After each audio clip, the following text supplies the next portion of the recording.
बैसारण घाटी की शांति चकनाचूर हो गई। गोलियों की आवाज ने प्रकृति के राग को आतंक के भयानक संगीत में बदल दिया। उस मनहूस दिन 22 अप्रैल 2025 को पहलगाम के सुरम्य परिदृश्य पर बुराई उतर आई। वह दिन उम्मीद और हंसी के साथ शुरू हुआ था, लेकिन खून खराबे में खत्म हुआ, बिखरे हुए सपनों और अकथनीय दुहक का निशान छोड़ गया।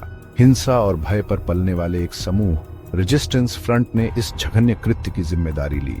26 मासूम जानों को उनके प्रियजनों से बेरहमी से छीन लिया गया।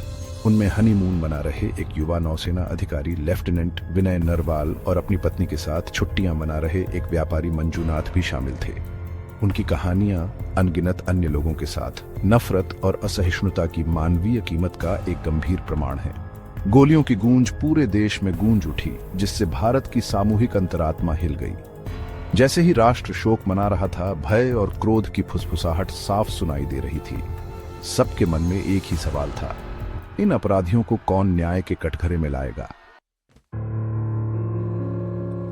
करनाल, हरियाणा के एक होनहार युवक लेफ्टिनेंट विनय नरवाल का जीवन सुनियोजित था।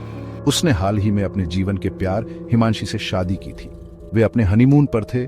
उनके दिल एक साथ भविष्य के सपनों से भरे हुए थे। हरी भरी हरियाली और बर्फ से ढकी चोटियों वाली पहलगाम की सुरम्य घाटी को उनकी खुशी की पृष्ठभूमि माना जाता था, लेकिन भाग्य को कुछ और ही मंजूर था। आतंकवादी आ गए। उनके दिलों में कोई दया नहीं थी। लेफ्टिनेंट विनय ने साहस के अंतिम कार्य में अपनी प्यारी हिमांशी की रक्षा करने की कोशिश की। उसकी बहादुरी व्यर्थ गई। गोलियों की बौछार में उसे बेरहमी से मार गिराया गया। हिमांशी के साथ भविष्य के उसके सपने बुझ गए। हिमांशी बच गई, लेकिन उस दिन का सदमा आज भी उसे सता रहा है। उसका हनीमून एक बुरे सपने में बदल गया। उसका जीवन पूरी तरह से बदल गया। शिवमोग्गा, कर्नाटक के एक जोड़े मंजूनाथ और पल्लवी जीवन, प्रेम और अपने साझा सपनों का जश्न मनाने के लिए पहलगाम में थे। वे हाथों में हाथ डाले टहल रहे थे। उनकी हंसी घाटी में गूंज रही थी, पास में छिपी बुराई से बेखबर। अचानक आतंकवादी प्रकट हुए।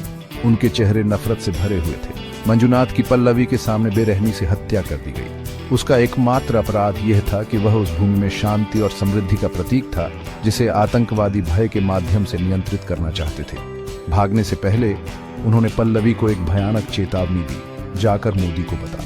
अपने पति को खोने से तबाह पल्लवी ने चुप रहने से इनकार कर दिया। त्रासदी से अटूट उसकी आत्मा को अपने दुख में शक्ति मिली। वह उन सभी लोगों की आवाज बन गई जिन्हें आतंक ने चुप करा दिया था। गहरे दुख और असाधारण साहस का मिश्रण उसकी कहानी देश भर के लाखों लोगों के दिलों में उतर गई। पहलगाम हमले के बाद लचीलेपन की कहानियां सामने आने लगी। जयपुर के एक जोड़े सनी खान और फराह खान हमले में गंभीर रूप से घायल हो गए। सनी ने एक आंख खो दी और फराह की कई सर्जरी हुई।